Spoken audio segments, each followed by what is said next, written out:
Michael had everything: wealth, power, a name that commanded respect, but after a tragic accident left him crippled, Michael's world turned cold and empty. Cassandra had nothing: no home, no security, just an unshakable faith that kept her going. When Cassandra shared her faith in Central Park, she wasn't looking for a miracle. But love has a way of finding the broken. In A Crippled Millionaire Falls, for a homeless Christian woman in Central Park, two lives from opposite worlds collide. One man desperate to heal, one woman who trusts in a God he refuses to believe in. Can love and faith bridge the gap between them? Or will fear and doubt tear them apart before they even begin? Let's find out. The crisp autumn air carried the scent of fallen leaves through the winding paths of Central Park. Golden hues painted the trees, their branches swaying gently under the weight of the shifting season. The park was alive with joggers, families and artists, capturing the beauty of the day. But for Michael Sanders, none of it mattered. He sat in his wheelchair near the entrance, arms crossed over his chest, eyes hardened like steel. He didn't want to be here. This was a waste of time. His physiotherapist, Helen, stood a few steps away, watching him cautiously. She had worked with Michael for 2 years now, ever since the accident that had stolen his ability to walk. She had seen him at his worst, angry, withdrawn, lashing out at anyone who tried to help. Today was no different. "You need fresh air, Michael," she said, her voice calm but firm. "You spend too much time indoors. This will be good for you." Michael scoffed, gripping the wheels of his chair. "Good for me? Sitting outside in the middle of a park, surrounded by people who can walk, who can run?" His tone dripped with sarcasm. "Yes, Helen, this is exactly what I needed." She sighed, exchanging a look with the nurse who had accompanied them. A quiet woman named Tricia. They both knew pushing Michael too hard would make him shut down completely. "Let's just sit for a while," Tricia suggested. "We won't stay long." Michael muttered something under his breath but didn't protest.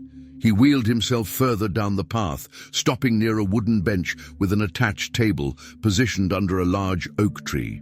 The wood was worn, but the location was perfect, far enough from the crowd, close enough to observe from a distance. Unbeknownst to him, this bench, this table, would soon become something more than just an old piece of furniture in a public park. Michael's thoughts were interrupted by the buzz of his phone.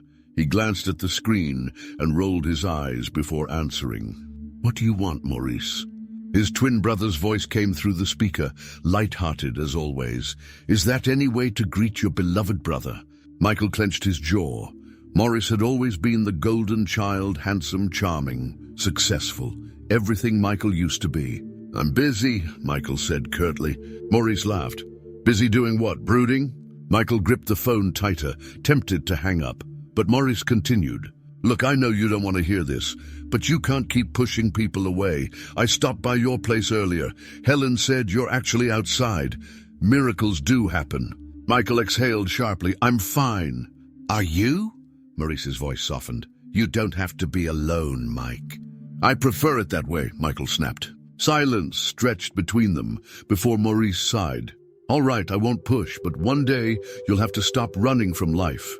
The call ended, leaving Michael staring at the phone screen, jaw tight. He shoved the device back into his pocket, forcing himself to push away his brother's words. On the other side of the park, Cassandra adjusted her tattered coat, rubbing her hands together against the chill. She and Brianna had once been powerhouses on Wall Street, two of the best female stockbrokers in the game, but bad investments, a crumbling market, and personal betrayals had left them homeless. Their past lives felt like a distant dream. Now, they spent their days navigating shelters, doing odd jobs, and sharing the gospel in the park. "Are you planning to preach again today?" Brianna asked, adjusting the hood of her sweatshirt. Cassandra smiled. "That's the plan." Brianna sighed, shoving her hands into her pockets. "Just be careful, Cass. Not everyone wants to hear about God." "I know." She did know, but she also knew that when the Holy Spirit pressed something on her heart, she had to obey. Cassandra scanned the park, searching for someone who needed to hear about Jesus. Then she saw him, a man in a wheelchair, his face hard, his posture rigid. The moment she laid eyes on him, the Holy Spirit whispered not words, finance. She blinked, momentarily confused. Finance? But the impression remained. She had learned long ago to trust the Lord's leading, even when it didn't make sense. Turning to Brianna, she gestured toward the man. I think I need to talk to him. Brianna followed her gaze, eyes widening. The guy in the wheelchair? Cass, he doesn't exactly look approachable. I know. Cassandra took a deep breath. But I think God wants me to speak to him. Brianna shook her head. Just be careful. Cassandra approached slowly, praying for wisdom. Michael noticed her immediately, a woman with sharp yet kind eyes, her curly hair tucked under a knit cap. She wasn't like the other passers-by. She walked with purpose, and she was coming straight toward him. Great. Another do-gooder trying to cheer up the miserable cripple. Mind if I sit? She asked, motioning to the bench beside him. Michael hesitated, then shrugged. It's a free park. She sat, folding her hands on the table. For a moment, neither spoke. Then she smiled slightly. You look like a man who understands the market. Michael raised an eyebrow. Excuse me? The stock market, she clarified. You carry yourself like someone who knows it well. Michael blinked, caught off guard. He had been expecting pity, not this. I used to, he admitted before he could stop himself. Before. He trailed off, looking away. Cassandra nodded. It's a brutal game. It doesn't care who you are. Michael studied her. You sound like you've played. A hint of sadness touched her eyes. I did, once. That piqued his interest. And? She exhaled. And I lost. Michael wasn't sure why, but he suddenly wanted to know more. Tell me. So she did. She told him about the highs and lows, the victories and the betrayals. And in return, he found himself opening up about his own career, the successes, the wealth, the accident that had taken everything. The conversation flowed effortlessly, neither realizing how much time was passing. For the first time in years, Michael wasn't thinking about what he had lost. Cassandra, too, felt something stir, something unfamiliar, a connection. As the sun began to set, Cassandra glanced at the sky. I should go. Michael nodded, surprised by the disappointment he felt. Will I see you again? He asked before he could think better of it. Cassandra hesitated, then smiled. Maybe. As she walked away, Michael found himself staring after her. For the first time in a long time, he was looking forward to something, even if he didn't fully understand why. The next morning, Michael found himself rolling into Central Park earlier than usual. He told himself it was because Helen had insisted he get out more, that it had nothing to do with the woman from yesterday. And yet, as he neared the wooden bench under the oak tree, he couldn't deny the flicker of anticipation that stirred within him. To his relief and mild irritation, Cassandra was already there, leaning over the table with a notebook open, scribbling something with an old pen. She glanced up when she saw him, smiling. You came back. Michael snorted. I didn't realize I was being tested. She chuckled, closing the notebook. I figured a man like you wouldn't be satisfied with an unfinished conversation. He studied her, intrigued. There was something about her, an ease, an intelligence, and unlike most people he encountered, she wasn't tiptoeing around his wheelchair as if it defined him. Are we picking up where we left off? He asked, rolling up to the table.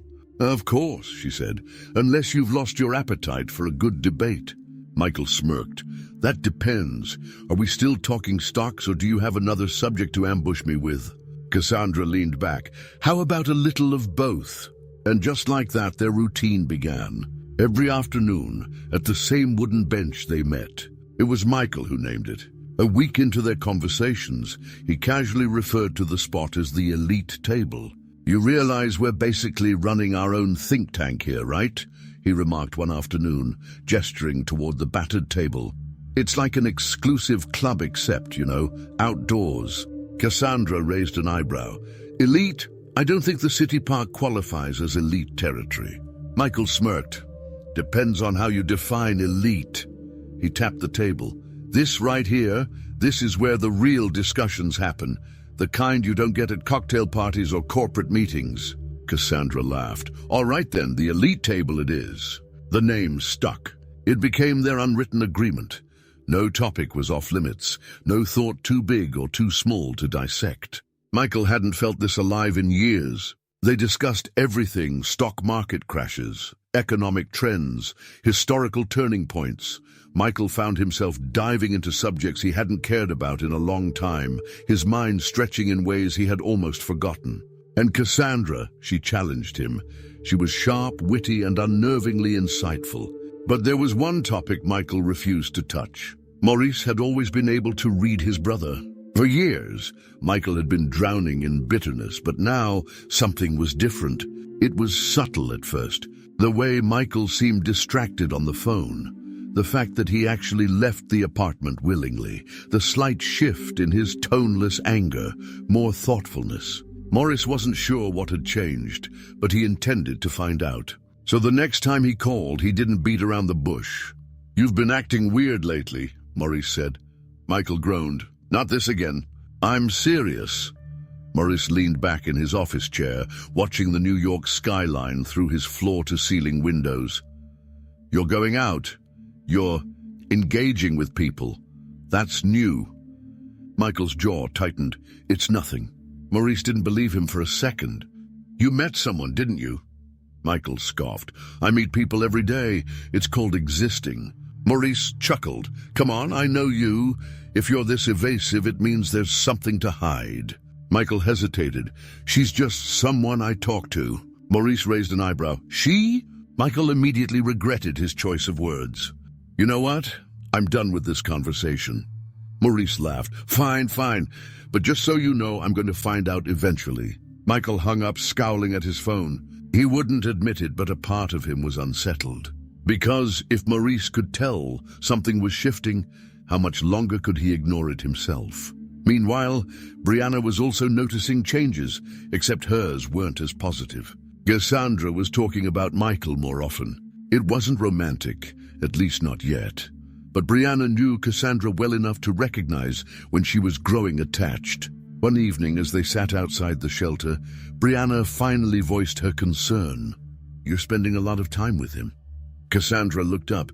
"With Michael?" "Yes, Michael." Brianna folded her arms. "And from what you've told me, he's not exactly eager to hear about God." Cassandra sighed. "No, he's not." "Then what are you doing, Cass?" Brianna asked gently. "You've never been one to waste time. If a heart is hardened, you move on. But with him, it's different." Cassandra hesitated. "I don't know," she admitted. I feel like I'm supposed to be there." Brianna studied her. "And what happens if you grow too close?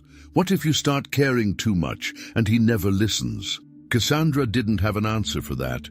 Michael wasn't sure when it happened, but he started looking forward to their meetings. Each afternoon, he found himself eager to hear what Cassandra had to say, to argue a new point, to challenge and be challenged. She made him think. More than that, she made him feel. It was unsettling. And then one day, she made the mistake of mentioning God. They had been talking about resilience, about how people rebuild after financial ruin. Michael had scoffed, saying, "Some people are just unlucky." Cassandra had tilted her head. "Or maybe it's not about luck at all." He frowned. "What do you mean?" She hesitated, then said carefully, "I think sometimes God allows things to be stripped away so we can see what truly matters." Immediately, Michael's expression hardened. "You think God did this to me?" he asked coldly, tapping the armrest of his wheelchair. Cassandra's heart clenched. "Lord, give me the right words." "No," she said softly, "but I do believe he can use it." Michael's entire demeanor shifted. He wheeled himself back slightly, his posture rigid. "Let's not do this," he said flatly. Cassandra's pulse quickened. "Michael, no." His voice was sharp. "You want to talk stocks, history, finance? Fine, but don't bring God into it." Cassandra swallowed hard, nodding. "All right." But inwardly her heart ached. That night, as she lay on her thin cot in the shelter, Cassandra stared up at the ceiling. She had seen the look in Michael's eyes. Hurt, anger, deep unresolved pain. She wanted to reach him. But what if he never listened? Rolling onto her side, she whispered a prayer. "Lord, draw him in, soften his heart, help me know how to reach him." She paused, gripping the blanket. "But if I'm wasting my time, show me." A quiet stillness settled over her, but no clear answer came. And for the first time since meeting Michael Sanders, doubt crept in. Would he ever truly listen? Michael Sanders never cared much for physical therapy. Sure, he went through the motions. He let Helen, his long-suffering physiotherapist, guide him through the usual routines. But in truth, he had accepted long ago that progress was a cruel illusion. That was before the elite table, before Cassandra. Now he found himself pushing harder, holding onto the parallel bars a second longer, doing an extra rep with his upper body weights. Helen noticed. "You're more motivated lately," she observed, as he pushed his wheelchair toward the exit of the rehab center. Michael shrugged.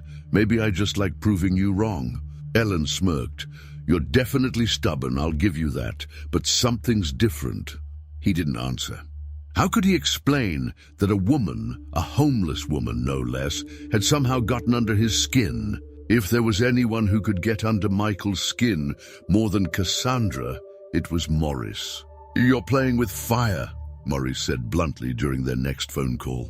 Michael pinched the bridge of his nose. "And what exactly does that mean?" Maurice sighed. "Look, I get it. You've been miserable for years, and now you've found someone interesting to talk to. But Michael, she's homeless." "So?" Michael's tone turned sharp. Maurice hesitated. "So, what if she sees you as a ticket out?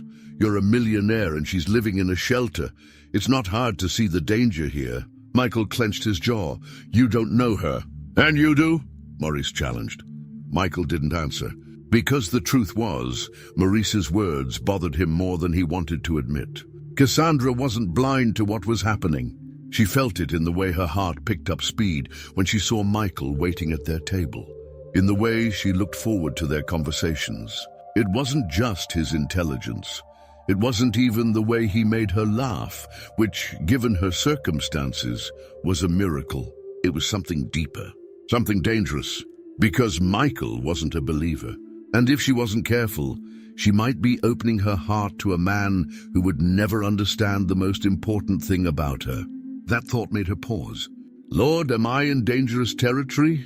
The Holy Spirit's prompting was gentle but clear. "Tread carefully." Brianna had seen this before. She had watched strong women of faith fall for men who weren't walking with God, convincing themselves they could bring them to salvation. And she had seen the heartbreak that followed. One evening, as she and Cassandra sat outside the shelter, she didn't hold back. "You need to be honest with yourself," Brianna said. Cassandra frowned. "About what?" Brianna folded her arms. "Are you witnessing, or are you falling in love?" Cassandra stiffened. "It's not like that." Brianna gave her a knowing look. Cassandra sighed.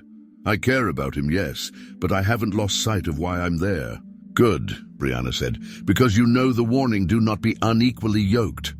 Cassandra nodded. She knew the scripture well, but knowing and obeying were two different things. Michael almost said it. The words sat heavy on his tongue as he and Cassandra sat at the elite table, discussing the unpredictability of the stock market. It had started as any other conversation, but at some point the laughter had faded, replaced by something quieter, something real. Michael found himself staring at her, at the way the evening light caught the gold flecks in her brown eyes. He hesitated. Cassandra looked at him expectantly. "Say it," a voice in his head urged. "Just say it." But he didn't. Instead, he shook his head, exhaling sharply. "Never mind." Cassandra's brows furrowed. "What?" "Nothing," he said quickly, forcing a smirk. "I was going to say the market is just as unpredictable as people." Cassandra tilted her head, studying him. Somehow, I don't think that's what you were about to say." Michael didn't reply. Later that night, alone in his penthouse, Michael stared at his laptop screen. The cursor blinked in the Google search bar. After a long pause, he typed, "Bible verses about suffering." And then, almost angrily, he hit enter. Michael stared at the screen. The search results flooded in. A mix of Bible study websites, sermon transcripts, and blogs. He almost closed the browser. But something stopped him. His eyes landed on one verse in particular. "Indeed, we felt that we had received the sentence of death, but that was to make us rely not on ourselves, but on God who raises the dead." 2 Corinthians 1:9. Michael's breath hitched. He wasn't stupid. He knew Cassandra would say that was exactly what he needed, to stop relying on himself and start relying on God. But how? His fingers hovered over the keyboard before he typed another question. Why does God allow suffering? More results, more opinions? One article caught his attention. Suffering and the sovereignty of God. He clicked. The article was long, too long. Michael skimmed, his patience wearing thin, until he reached a paragraph that stopped him cold. We rage against suffering because we assume life should be painless. But what if suffering is the chisel God uses to shape us? What if, instead of being evidence of his absence, it is the very place where he is most present? His throat tightened. Shape him. Was that what this was? Was God using his paralysis, his anger, his failures to carve something out of him? A muscle ticked in his jaw. He didn't like it. Didn't like the idea that all these years, all his pain, had some deeper purpose. Because if that were true, it meant he had wasted years resenting a God who hadn't actually abandoned him. It meant the problem wasn't God. It was him. Unbidden, a memory surfaced, one he had tried to bury. Maurice standing beside his hospital bed, months after the accident. Michael had been at his worst then, a shell of himself, angry, bitter. Maurice had reached for his hand, gripping it tightly. You don't have to go through this alone, Mike. Michael had yanked his hand away. I already am. Maurice's expression had been unreadable. Then, quietly, he had said something that haunted Michael even now. God isn't the one who left, brother. You did. Michael closed his eyes, breathing heavily. Could Maurice have been right? Had he been running from a God who had never actually abandoned him? He shut his laptop and ran a hand through his hair. This was ridiculous. He wasn't a religious man. He wasn't about to start praying. And yet, something in him, something raw and unfamiliar, stirred. If God was real, if he was actually there, Michael needed to know. But he couldn't bring himself to pray. Instead, he sat there in the silence, gripping the wheels of his chair, his heart pounding. And without realizing it, he whispered, God, if you're really there, prove it. The words left his lips before he could stop them. And in the stillness of the night, Michael swore he felt something shift. Not in the room, but inside him. Michael hardly slept that night. His whispered words, God, if you're really there, prove it, hung in the air long after they left his lips. He told himself it was nonsense, just a fleeting moment of weakness, but deep inside, he wasn't so sure. Morning came, and with it an unfamiliar feeling, restlessness. He found himself staring at his phone, itching to talk to Cassandra.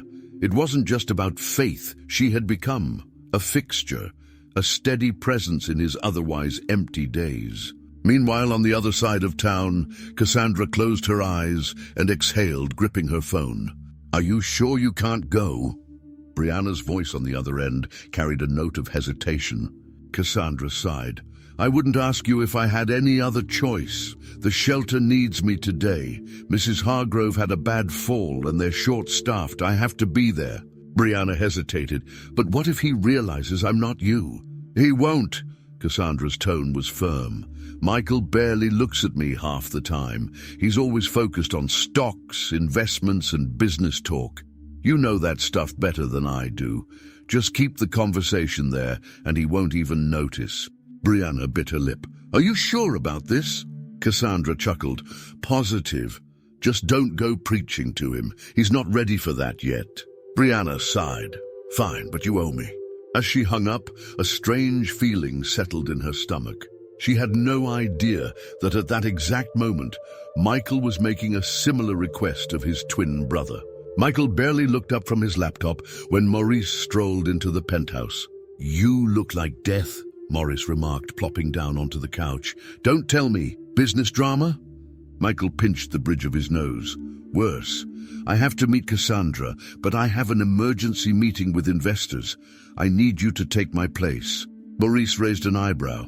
Wait, you want me to be you? Just for one afternoon, Michael said flatly. Maurice smirked. Let me guess, this is the woman you've been raving about but refuse to admit you like? Michael scowled. I don't rave! Maurice chuckled. Right, you just bring her up in every conversation. Michael exhaled sharply. Are you going or not? Maurice grinned. Fine, I'll do it.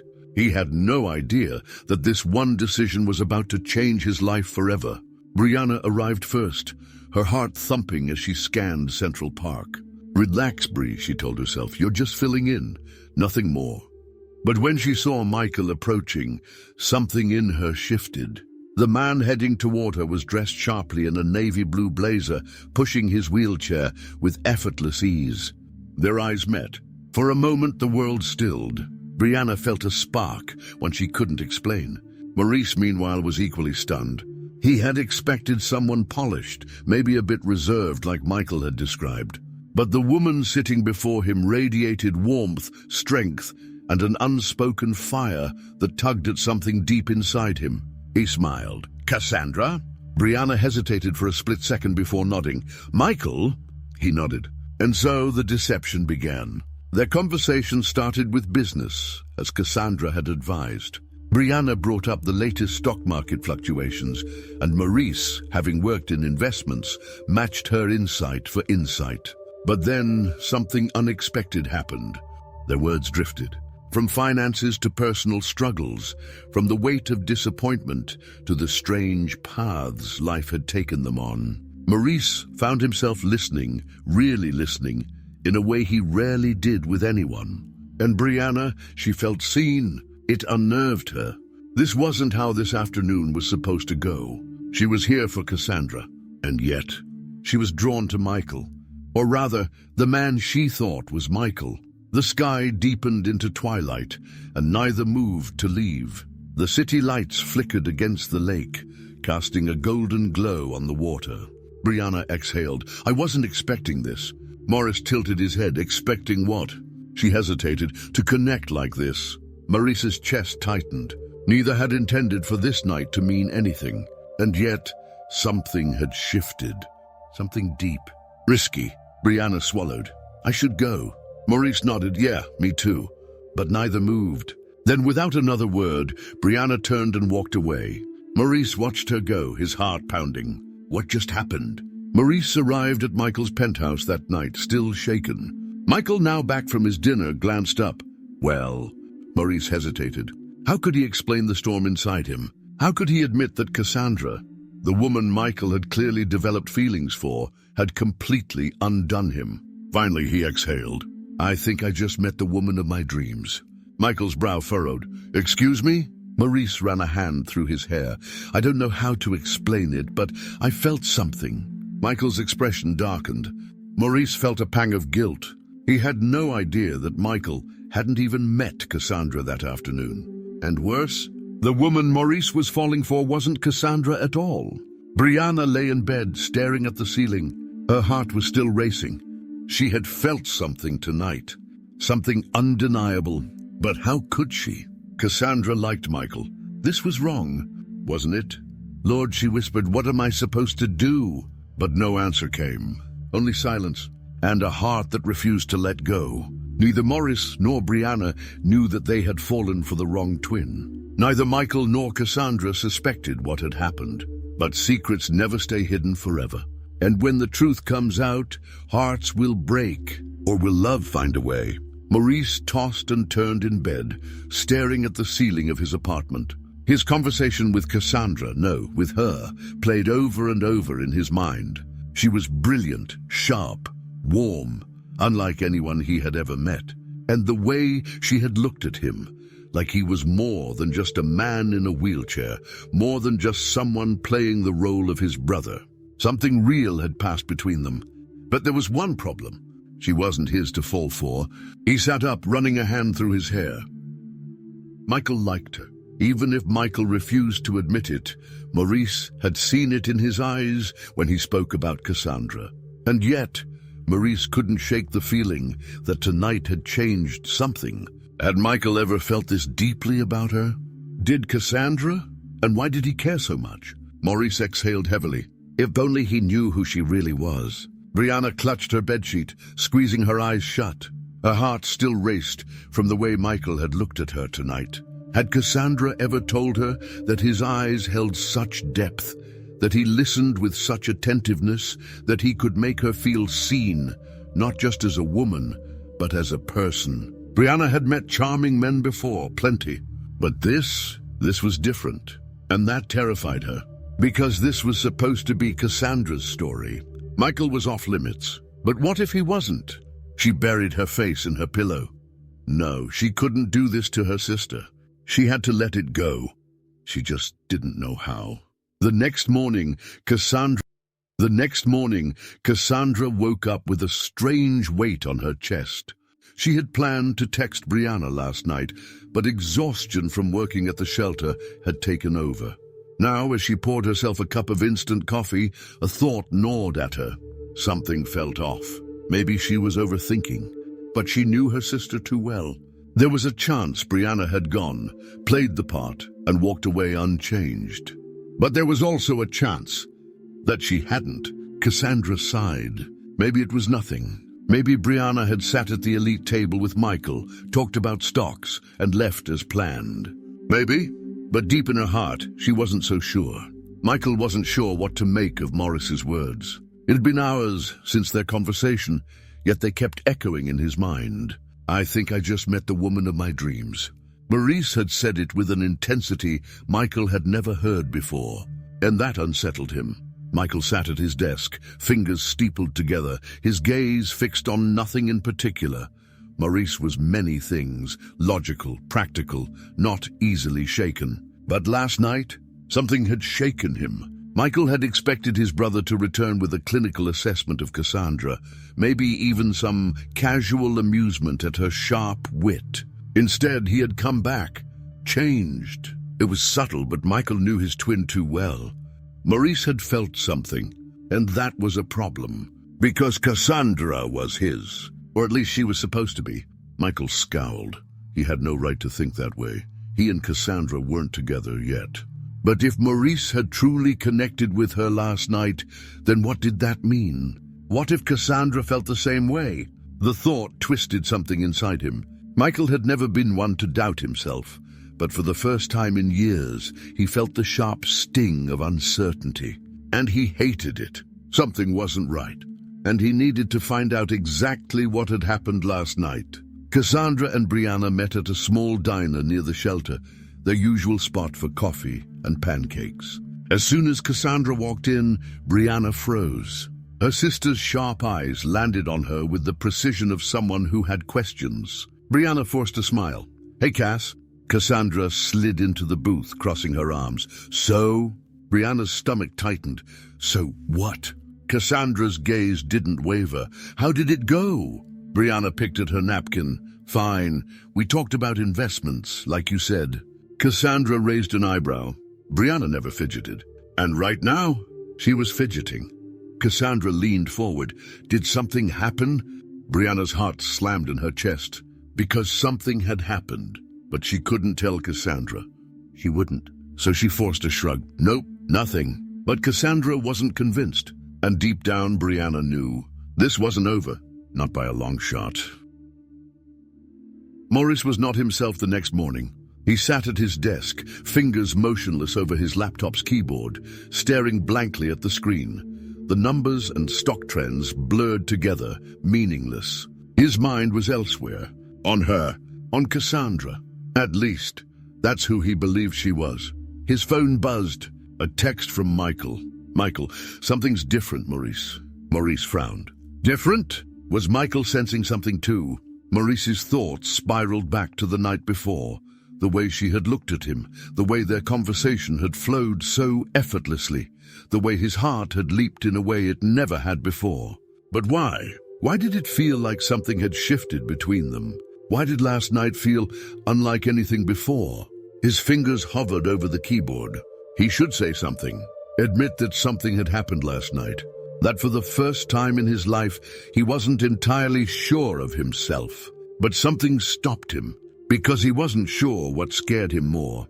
The possibility that Michael had felt the same shift with Cassandra, or the fact that Maurice had fallen harder than he ever expected. Cassandra sensed something was off. Michael couldn't shake the feeling that last night had changed everything. Brianna and Maurice were drowning in emotions they shouldn't have, and all four were headed toward a truth that would shake them to their core. Because secrets never stay hidden forever.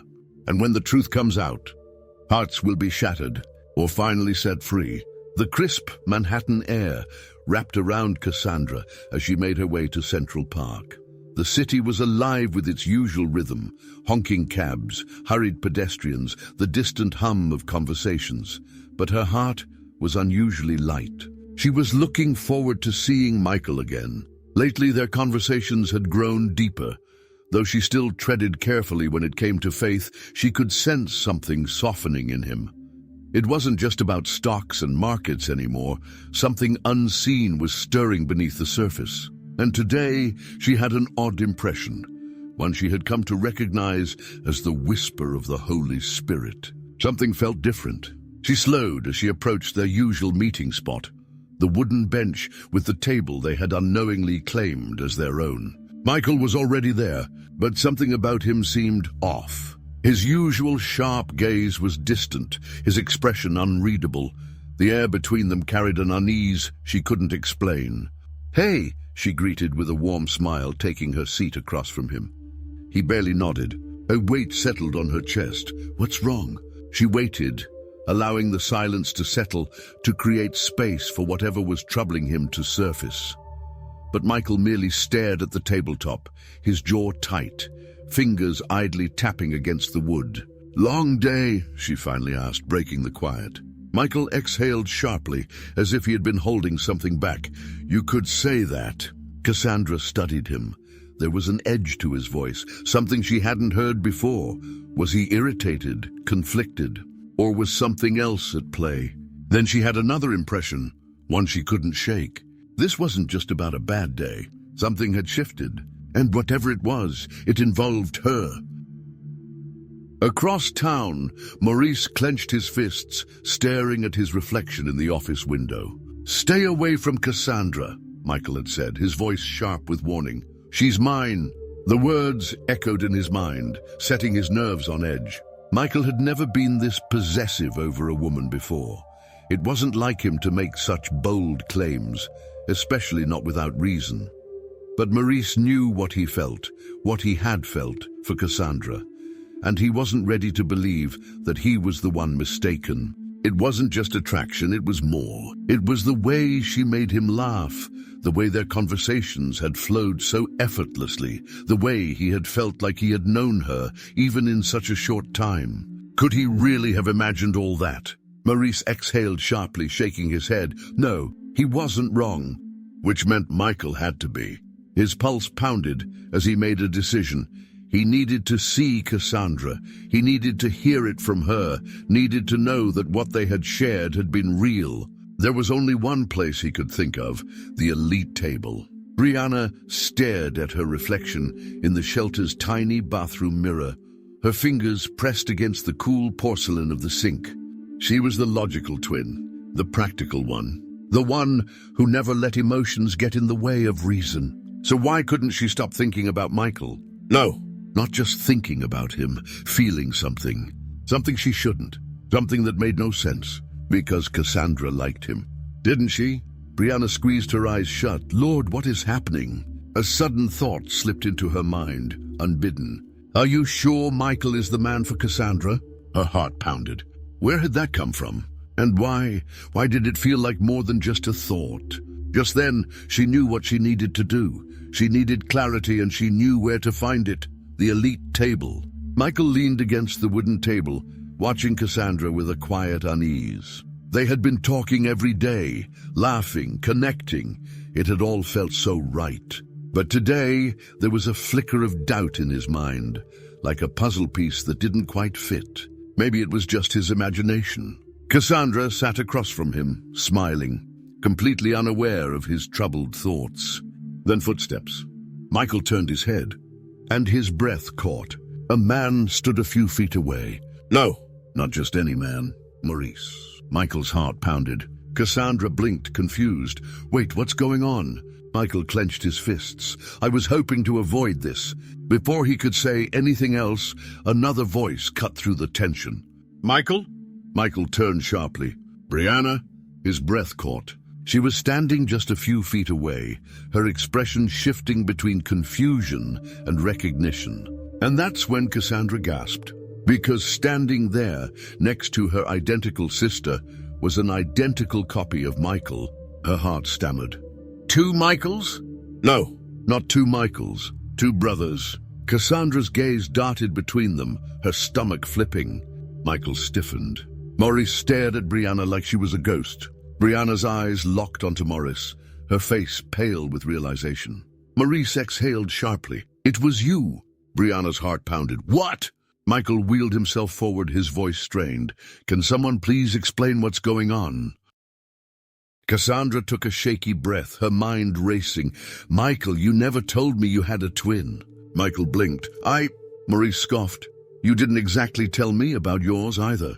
Cassandra's head snapped toward Brianna, her face contorted with shock. Wait! Her voice was barely a whisper. You... She pointed at Maurice, then turned to her sister. You thought he was Michael? Brianna swallowed hard. Maurice let out a stunned laugh. And I thought you were Cassandra. A heavy silence settled over them. Michael raked a hand through his hair, exhaling sharply. So let me get this straight. I've been talking to Cassandra this whole time. Maurice crossed his arms. And I talked to Brianna the other day. Cassandra shook her head in disbelief. And none of us knew. Maurice ran a hand down his face. This explains so much. Brianna inhaled deeply, her heart still racing. No wonder, I felt something so different. Maurice's gaze flickered toward her. Me too. Cassandra turned to Michael, something unreadable in her eyes. Michael, I told you I felt like you were holding back today. Now I understand why. Michael's jaw clenched. I wasn't holding back, Cassandra. I care about you. Cassandra bit her lip, her heart still struggling to catch up to her mind. Brianna shifted on her feet, her gaze flickering to Maurice. Everything suddenly made sense. The way they had connected so easily, the effortless flow of their conversation. She had never believed in fate. But maybe, just maybe, fate had found her anyway. Maurice took a step closer to her, studying her face. So, you're Brianna. She let out a breathless laugh. Yeah. A smirk tugged at his lips. I thought you were Cassandra. Brianna smiled. And I thought you were Michael. They both laughed, but the weight of the moment still lingered between them. Michael exhaled. Well, this is definitely not how I saw today going. Cassandra crossed her arms, shaking her head. This is insane. Maurice smirked. A little bit, yeah. Brianna sighed. But maybe it happened for a reason. Maurice's gaze softened. Maybe it did. Michael cleared his throat. So what now? Cassandra studied him for a long moment, then turned to Brianna. Brianna met her sister's gaze, and for the first time, Cassandra saw it. The connection. Not between Brianna and Michael, but between Brianna and Maurice. Cassandra's lips parted slightly, realization dawning. Michael saw it too. His gaze flickered between Maurice and Brianna, something uncertain in his expression. Brianna shifted, suddenly feeling self-conscious. I didn't come here to cause confusion. I needed clarity. Maurice nodded. Same here. Michael rubbed the back of his neck. Well, at least we know the truth now.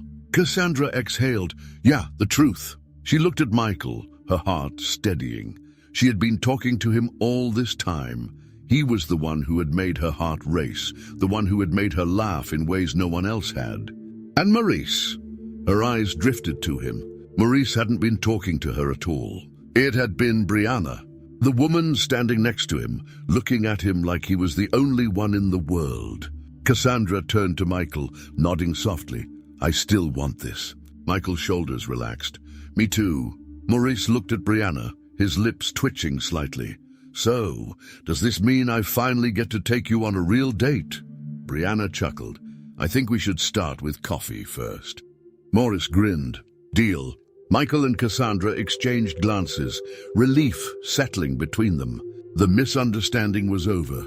And just like that, what had started as a mistake had led them right where they were supposed to be.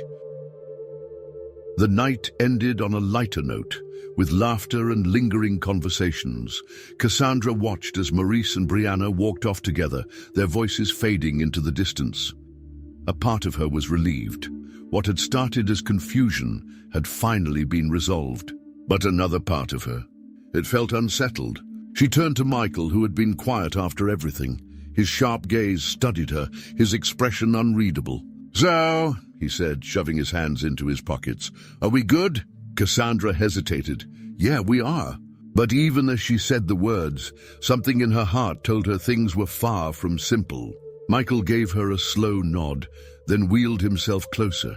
Not close enough to cross a boundary, but close enough that she felt the warmth of his presence. "I meant what I said," he murmured. "I still want this, Cassandra." Her breath caught. The way he said her name, low and certain, sent an unexpected shiver through her. She stood up. "Michael, we should." He held up his hands in surrender. "I know. I'll be patient." She swallowed hard. "Good night, Michael." "Good night, Cassandra." She turned and walked away. But even as she did, she could feel his eyes on her. And deep down she knew this wasn't over. Weeks later, Cassandra pulled her coat tighter around her shoulders as she stepped outside the physical therapy center. The evening air carried a crisp chill that made her shiver. Michael followed close behind, moving steadily with his cane. He was getting stronger, each step less labored, his balance improving. It had been months of grueling sessions, but his determination was unmatched. Cassandra admired his perseverance, though she would never say it out loud. She kept a careful distance, as she had for weeks. Michael was charming, too charming, and despite her prayers, she found herself drawn to him in ways she never anticipated. It was dangerous, and she knew it. He was still a man of the world, lost, resistant to the truth, even as his brother Maurice had started attending church with Brianna. "Are you cold?"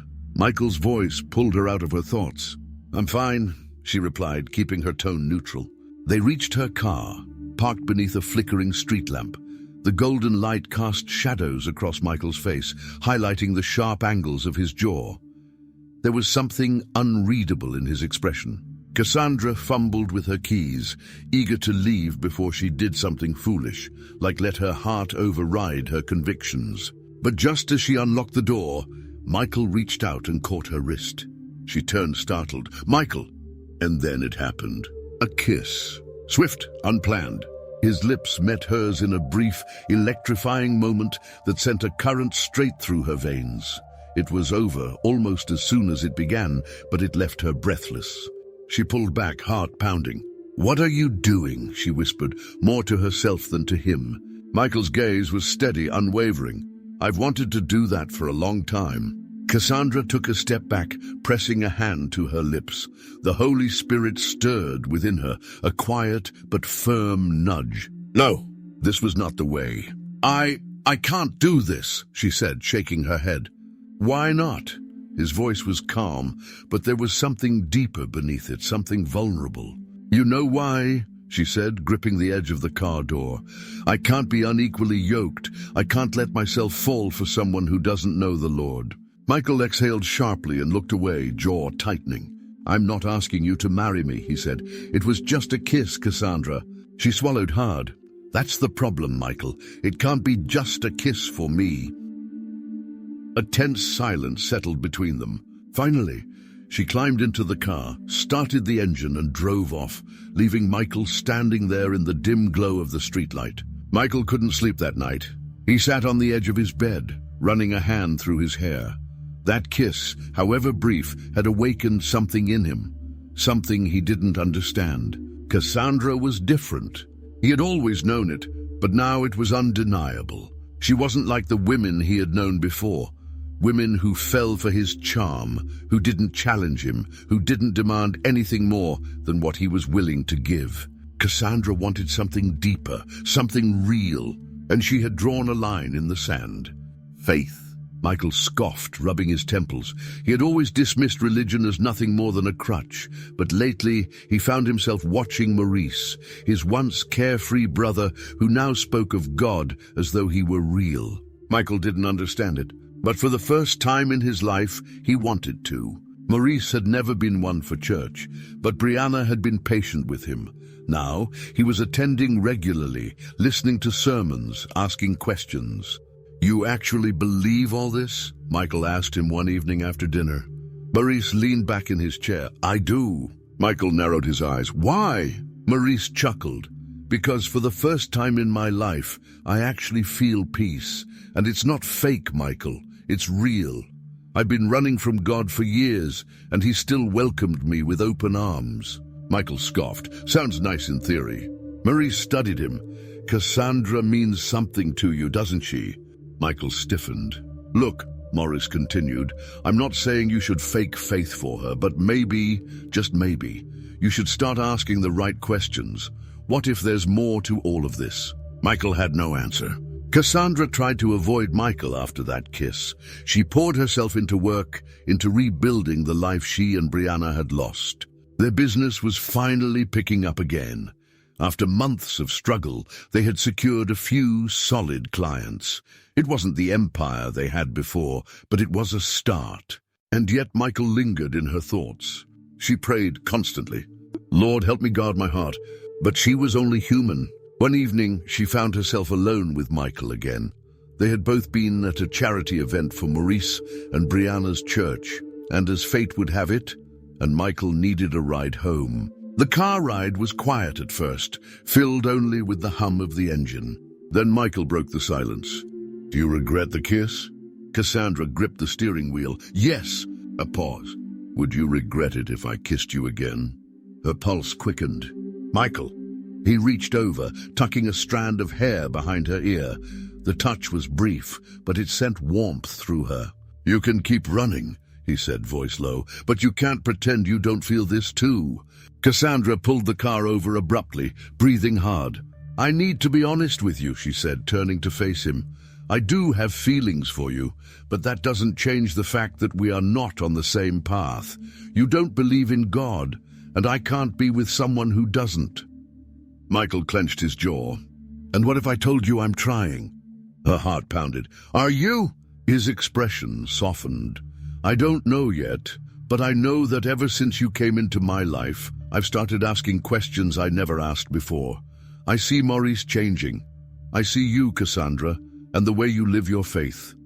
And it makes me wonder. Hope flared in her chest, but she forced herself to remain steady. Michael, this isn't just about feelings. This is about eternity. I can't build my life on something unstable. He exhaled. Then give me time. She searched his face. For what? For God to prove to me that he's real. It wasn't a declaration of faith, but it was something. Cassandra looked away. I need to pray about this. He nodded. And before she could stop herself, she leaned in and kissed him. This time it wasn't stolen. It was deliberate. Passionate. But as soon as it ended, reality crashed in. She pulled away, breath unsteady. I shouldn't have done that, she whispered. Michael smirked. No, but I'm not complaining. Cassandra turned away, gripping the wheel. The Holy Spirit stirred in her heart, not condemning her, but reminding her. This wasn't just about her feelings. This was about surrender. And Michael wasn't there yet. Lord, give me wisdom, because she was falling. And if she wasn't careful, she'd fall right into his arms and away from everything she knew to be true. Cassandra sat on the edge of her bed, her Bible open on her lap, though the words blurred before her eyes. She had tried reading, she had tried praying, but all she could think about was him. Michael. His kiss had been unexpected, a moment stolen when neither of them had been prepared. It had lasted only a heartbeat, a mere breath of time. But it had unraveled something inside her that she had fought so hard to contain. And then there had been the second kiss, the one she had initiated in a moment of weakness, only to pull away in regret. Her fingers touched her lips absently, a whisper of guilt crawling up her spine. How had she let it happen? She had spent years guarding her heart, keeping her emotions in check, refusing to let herself be swayed by mere attraction. But Michael had slipped past her defenses, not with poetic words or grand gestures, but with persistence, raw honesty, and the undeniable connection between them. She squeezed her eyes shut and inhaled deeply. The Holy Spirit had been nudging her, cautioning her, yet she had ignored the warnings, caught up in a storm of emotions. You know the truth, Cassandra. She did. She wasn't supposed to be here, not emotionally, not spiritually entangled with a man who was still outside the faith. What fellowship has light with darkness? The scripture from 2 Corinthians 6:14 burned in her mind. She wasn't supposed to be unequally yoked. She had spent her entire life believing that when she finally loved someone, he would love Christ first. But Michael didn't. Not yet. She exhaled sharply and flipped through the pages of her Bible, trying to drown out the turmoil inside her. If only she hadn't kissed him back. If only she hadn't let herself feel the way she did. Because now she was in deeper than she ever wanted to be. Michael sat alone in his penthouse, leaning back in his chair, one leg propped on the edge of the coffee table. The glow of the city lights filtered through the window, but his focus wasn't on the skyline. His mind was on Cassandra, and that kiss. His lips twitched slightly. No, those kisses. The first one had been impulsive, a stolen moment fueled by the fire that had been simmering between them for weeks. He had expected her to push him away, maybe even slap him, but she had just stood there, breathless, wide-eyed, stunned in a way that had made his pulse skyrocket. And the second, Michael's grip on the armrest tightened. That had been different. She had kissed him back. She had wanted it, even if she had regretted it seconds later. He ran a hand through his hair, exhaling heavily. He wasn't stupid. He knew Cassandra was battling something deeper than just her feelings for him.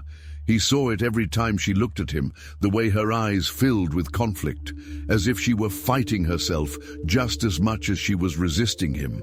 It was about her faith, about God, and he still wasn't sure what to do with that. Michael had never been one to think much about church, salvation, or any of the things Morris was suddenly getting tangled up in. He had spent years defining his own life, making his own choices, believing in his own strength. But now there was Cassandra, and she was different. She didn't just believe in God, she lived it. Every breath she took, every decision she made, every hesitation she had when it came to him, it was all because of her faith. And for the first time, Michael realized something that unsettled him. He wasn't just chasing Cassandra anymore. He was chasing something else, something he didn't quite understand.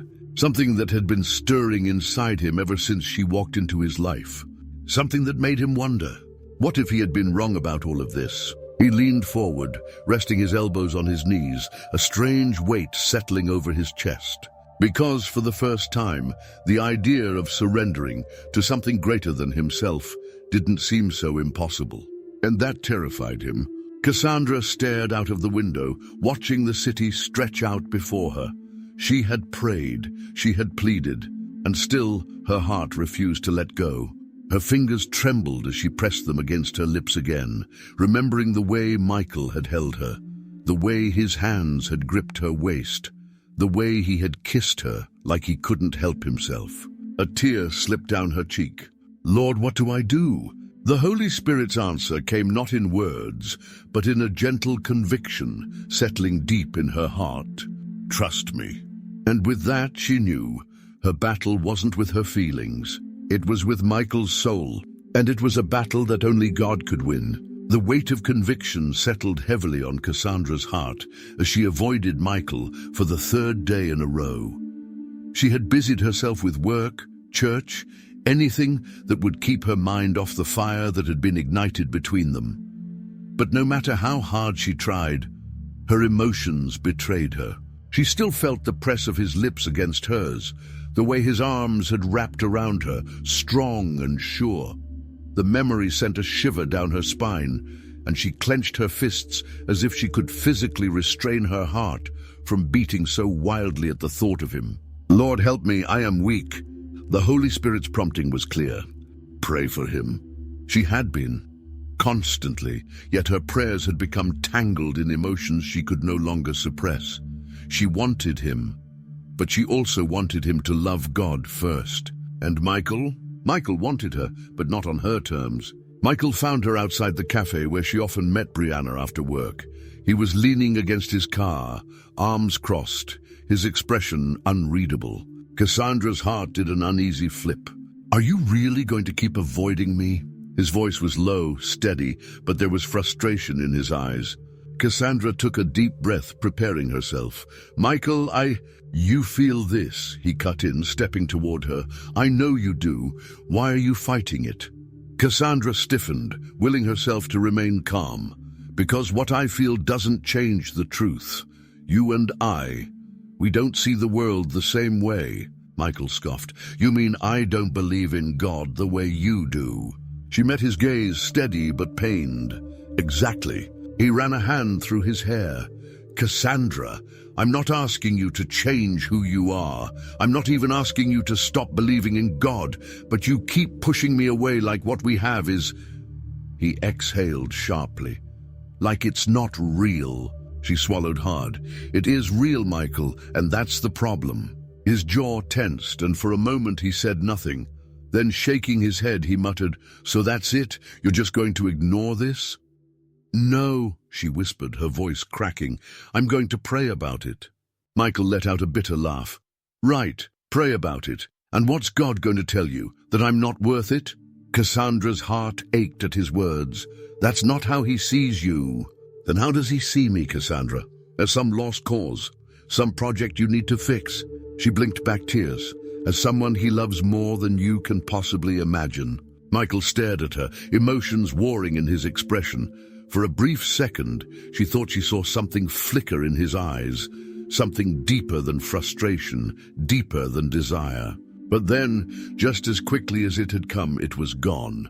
He let out a heavy sigh, taking a step back. "I can't do this." And before she could say another word, he turned and walked away. Meanwhile, Maurice sat across from Isabella at the church cafe, stirring his coffee absent-mindedly. He had been coming here more often, drawn to the peace that seemed to linger in the air. Isabella, his friend from church, leaned forward.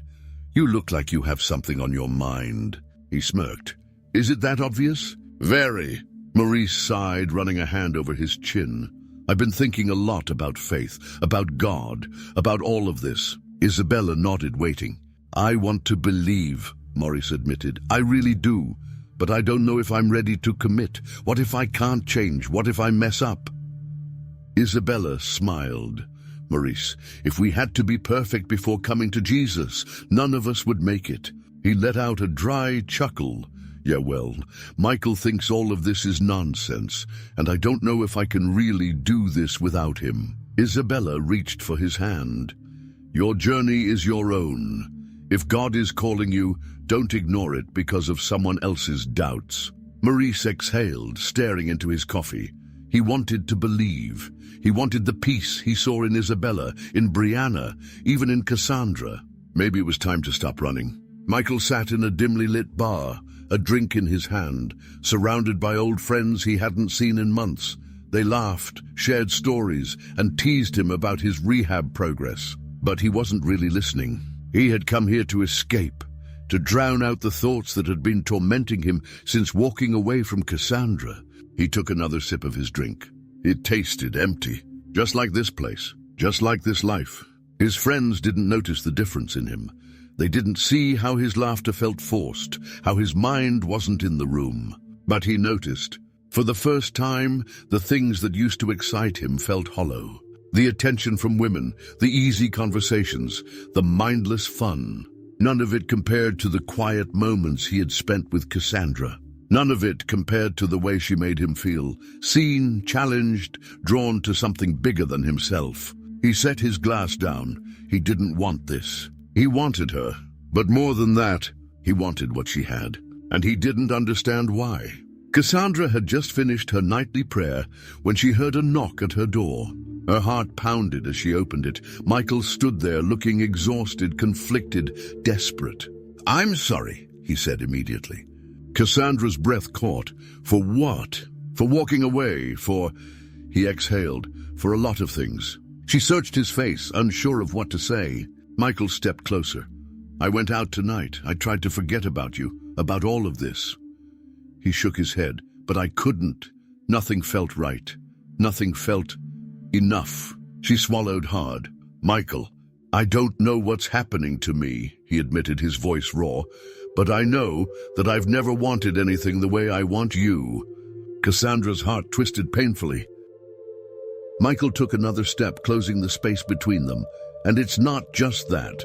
I don't just want you. His voice lowered. I want your peace, your faith, your light. Tears welled in Cassandra's eyes. Michael lifted a hand, gently brushing his fingers against her cheek. I don't know how to do this, Cassandra. His voice was a whisper now. But I think I want to try. Her breath hitched. Try what? His gaze held hers. God. Cassandra's lips parted in shock. Michael leaned in, pressing a kiss to her forehead. Gentle, reverent, filled with unspoken emotion. Then, as if afraid of what would happen if he stayed longer, he pulled away and whispered, "Good night." And with that, he walked away, leaving Cassandra trembling, overwhelmed, and whispering a prayer of gratitude. Because this was no longer just a battle of emotions. This was a war of heart and soul, and Michael was finally ready to fight.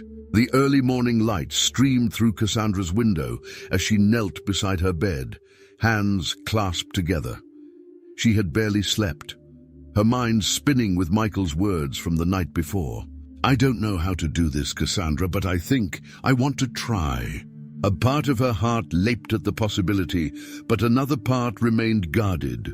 Wanting to try wasn't the same as surrender. As she prayed, a familiar stirring filled her heart, the Holy Spirit's gentle presence. Be patient, keep praying. Tears burned behind her eyelids. She wanted to believe that Michael's words meant something, that the walls he had built for so long were finally beginning to crack. But she also knew that a cracked wall could still stand until it was completely broken. Michael stood in the therapy center, gripping the parallel bars with white-knuckled determination. His muscles ached, sweat dampened his brow, but he refused to stop. Just a few more steps, his therapist encouraged. Cassandra sat in the corner, watching him. It had been more than 2 years since his accident, months since he'd been able to stand this long without collapsing. She held her breath as he took another step. It was shaky, unsteady, but it was his. He let out a deep breath, shifting his weight carefully before taking another. Then another, and another. A slow smile spread across his face. I did it. You did. Cassandra's voice was soft but filled with pride. Michael turned his head, meeting her gaze. And just for a moment she saw it, that flicker of something deeper. Hope. Not just in his steps, but in his heart. But then, as quickly as it appeared, he masked it with his usual smirk. Guess I'm not completely useless after all.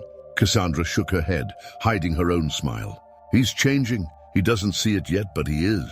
Maurice sat alone in his car, gripping the steering wheel as he fought against the conviction in his heart. He had spent the night wrestling with the truth about God, the truth about himself, the truth that no matter how much he fought it, he believed. A tear slipped down his cheek. He wasn't an emotional man, but this was different. God, he whispered, his voice hoarse. I don't know what I'm doing, but if you're real, if you've been calling me this whole time, I'm done running. A wave of warmth washed over him, and suddenly he knew. He wasn't alone in this car. And for the first time in his life, Maurice surrendered. Cassandra noticed Michael's silence as she drove him home from therapy. He wasn't joking, wasn't teasing. He was deep in thought. She glanced at him. You okay? Michael exhaled, drumming his fingers against his thigh. I want to ask you something. She nodded, waiting. Will you pray for me? Cassandra nearly slammed on the brakes. She turned to him, wide-eyed. You want me to pray for you? Michael shifted uncomfortably.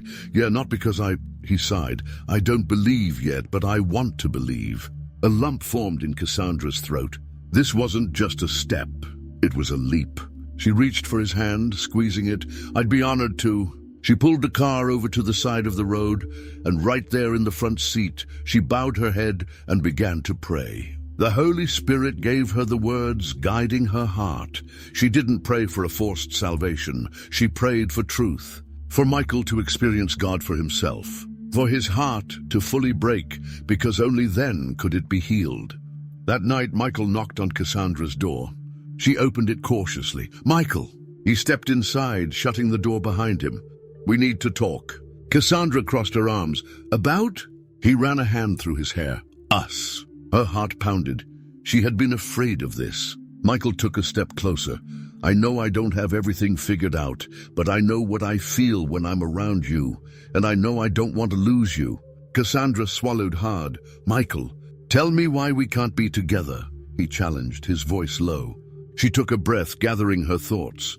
Because love without God at the center is doomed. Michael clenched his jaw.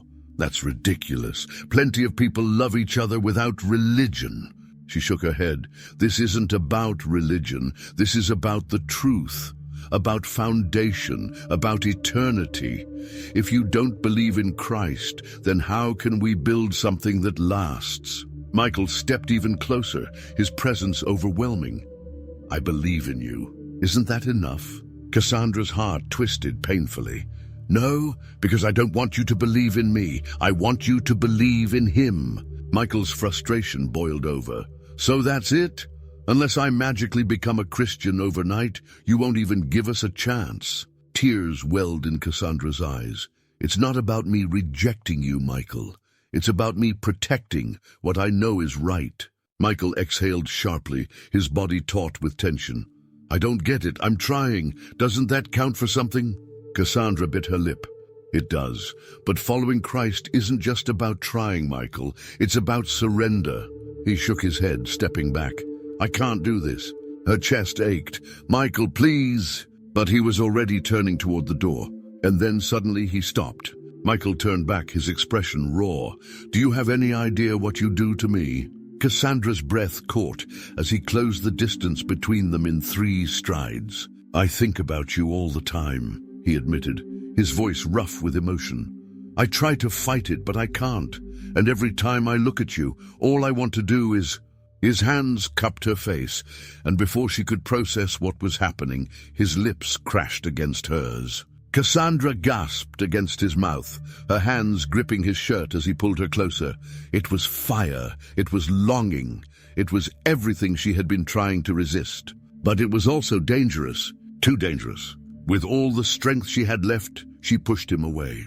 Michael staggered back, breathing hard. His eyes were dark with something unreadable. Cassandra's fingers trembled as she touched her lips. This wasn't just attraction. It was war. A war between desire and conviction, between the flesh and the spirit. Michael's gaze held hers, searching, pleading. But she knew the truth. Until Michael surrendered to God, they could never truly be together. And no matter how much it hurt, she wasn't willing to compromise. So with a deep breath, she whispered, "Good night, Michael." And this time, she was the one who walked away. The next day, Michael sat in his therapy session, his hands gripping the armrests of his wheelchair. The air in the room felt heavy, charged with expectation. Today was different. Today, there would be no crutches, no rails, just him and his legs, shaking and unsteady as they were. His therapist crouched beside him. "You're ready, Michael. You've been ready for a while now." Michael wasn't so sure. His body had been broken for so long, and his mind was no better. But as he looked at Cassandra, sitting quietly in the corner, her hands folded in her lap, he saw something there. Belief. She believed he could do this, just like she believed in someone so much greater than him. He exhaled sharply and nodded. "All right, let's do this." His therapist moved back, and Michael placed his palms against the armrests, his heart hammering in his chest. The room seemed to still as he slowly pushed himself upward. His legs wobbled, his body trembled, but he didn't fall. Instead, for the first time in months, Michael stood on his own. A triumphant grin tugged at his lips, but the real challenge had yet to come. The first step. Sweat slicked his palms as he inhaled deeply. Then, with every ounce of strength he had, he lifted his right foot and placed it forward. One step. A shaky, unsteady, but real step. Cassandra let out a soft gasp. Michael took another, and another. His body screamed in protest, but his soul felt lighter. By the time he reached the other side of the room, he was panting, exhausted, but something within him had shifted. He wasn't the same man who had entered this room. And somehow he knew his healing wasn't just physical. It had to go deeper. That night, Cassandra sat by her bedroom window, her Bible open on her lap. The city lights twinkled outside, but her mind was elsewhere. Michael's progress filled her with joy, but it also terrified her. She was falling, harder than she ever intended, and she wasn't sure she had the strength to resist anymore. She closed her eyes, pressing her hands together. Lord, I need you. I need your strength. The Holy Spirit's presence was immediate, comforting. Stand firm, keep praying. A lump formed in her throat. She didn't just want Michael, she loved him. But love wasn't enough. Not if it wasn't rooted in God. Tears burned her eyes as she whispered, God, if it's your will, change him, break him. Whatever it takes, just don't let me step outside of your will. She knew what it meant to pray a prayer like that. She was asking God to do whatever was necessary, even if it hurt, even if it meant losing him. Maurice sat across from Michael at the cafe, stirring his coffee absently. The weight of their conversation hung between them. I heard about your therapy, Maurice said finally. That's incredible, man. Michael nodded, rubbing his sore knee. Yeah, it felt different, like I was actually moving forward for the first time. Maurice studied him. It's not just about your legs, though, is it? Michael stiffened. What are you talking about? Maurice leaned back, his expression thoughtful. I used to think I had it all together. Money, women, success. But something was missing. Michael scoffed. And you think you found it in religion? Maurice shook his head. Not religion, Jesus. Michael let out a dry laugh. You're really all in with this, huh? Maurice didn't waver. I fought it for years, but no matter how much I tried to ignore it, the truth wouldn't go away. Michael stared at his coffee, his jaw tight. Maurice sighed. Look, I know you don't want to hear this, but I've been where you are, man, searching, running, pretending I didn't care, but deep down I did. And you do too. Michael's hands curled into fists. You don't know anything about me. Maurice didn't back down. I know you're miserable, I know you're angry, and I know that for all your resistance, something in you is starting to crack.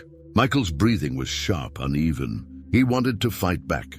But the worst part, Maurice wasn't wrong. Michael sat in his penthouse that night, a whiskey bottle on the table in front of him. He hadn't touched it.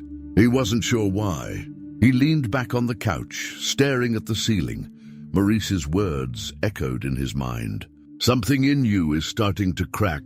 Michael hated that it was true.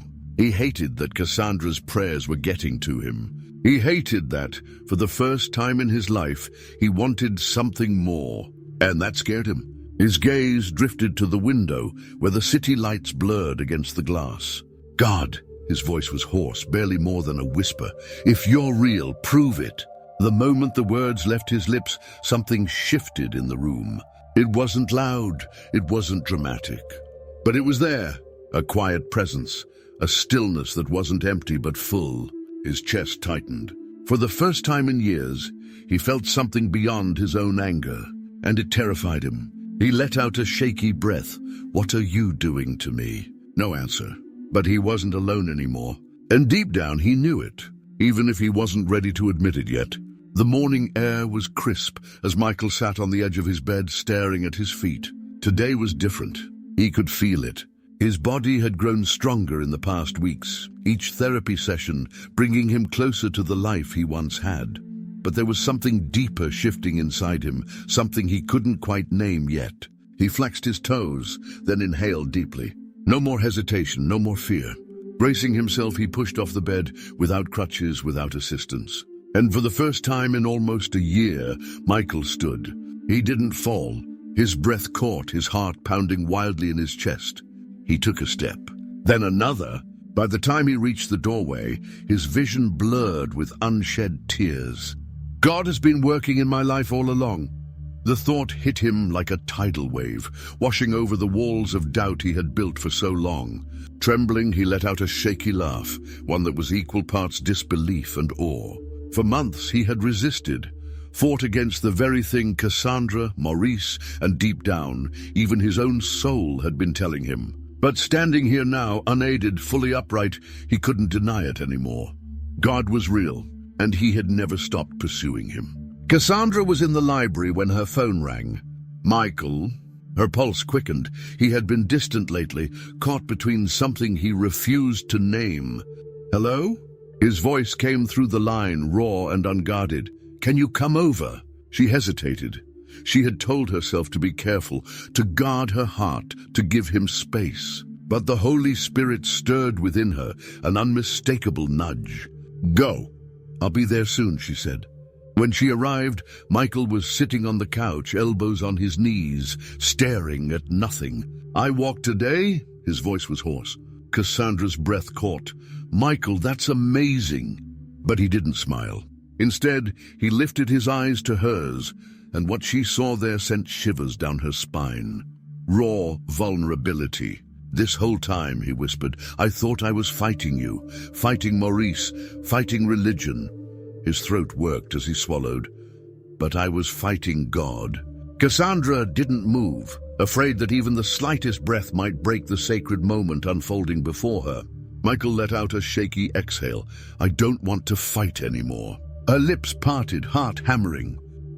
"I don't know what to say or how to do this," he admitted, his voice cracking. "But I want to believe. I want what you have, what Maurice has. I want." His gaze locked onto hers. "I want God." Tears filled Cassandra's eyes as she crossed the room, kneeling before him, hands trembling. "Michael, I don't deserve it," he murmured, voice thick with emotion. "Not after everything, not after all the ways I've resisted." "That's the beauty of grace," she whispered. "It was never about deserving it." Silence stretched between them, heavy with the weight of eternity. Then, with a broken sigh, Michael did what he had spent his entire life avoiding. He bowed his head. "God, if you'll have me, I'm yours." And just like that, heaven rejoiced. Cassandra couldn't stop crying. She had prayed for this, begged for this. And now here he was, redeemed, reborn, hers. Unable to stop herself, she cupped his face, searching his eyes. Michael smiled softly, and before she could think, before she could overanalyze, she leaned in and pressed her lips to his. It wasn't a kiss of struggle or conflict. It was a kiss of gratitude, of answered prayers, of love pure and untainted. When she pulled back, Michael's forehead rested against hers. "I love you, Cassandra." She let out a teary laugh. "I love you too." This time, there was no hesitation. She could love him freely, because they were no longer unequally yoked. Maurice clapped Michael on the back, grinning. "Welcome to the family, man." Michael chuckled. "Feels weird." Maurice nodded.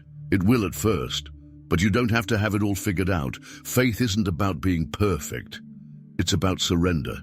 Michael exhaled. "I spent my whole life trying to be in control." Maurice smirked. "How's that been working for you?" Michael let out a dry laugh. "Not great." "Exactly," Maurice said, voice turning serious. "But now you don't have to do it alone. He's with you, always." Michael's chest tightened. He wasn't used to the idea of not being alone. But for the first time, the thought didn't scare him. It comforted him. Days passed, and Michael's steps became steadier. But it wasn't just his body that had changed. His heart was new, his soul alive. One evening, he and Cassandra stood on the rooftop, overlooking the city. The wind played with her hair, and Michael reached for her hand. "You know," he murmured, "for a long time I thought I wanted to be whole again so I could get my old life back." She turned to him, curiosity in her eyes. "But I don't want that life anymore," he confessed. "I want this, a new life, our life." Cassandra's heart pounded as he reached into his pocket and pulled out a small, velvet box. Her breath caught. Michael opened it, revealing a stunning ring. "I don't want to wait any longer," he said softly. "I know I still have a lot to learn. I know I'm new to this whole faith thing.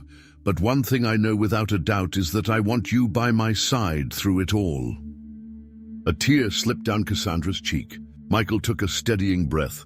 "Cassandra, will you marry me?" She let out a breathless laugh, nodding through her tears. "Yes, Michael, 1,000 times yes." As he slipped the ring onto her finger, Michael whispered, "God really does write the best stories, doesn't he?" Cassandra smiled, leaning into him. "Yes," she murmured. "Yes, he does."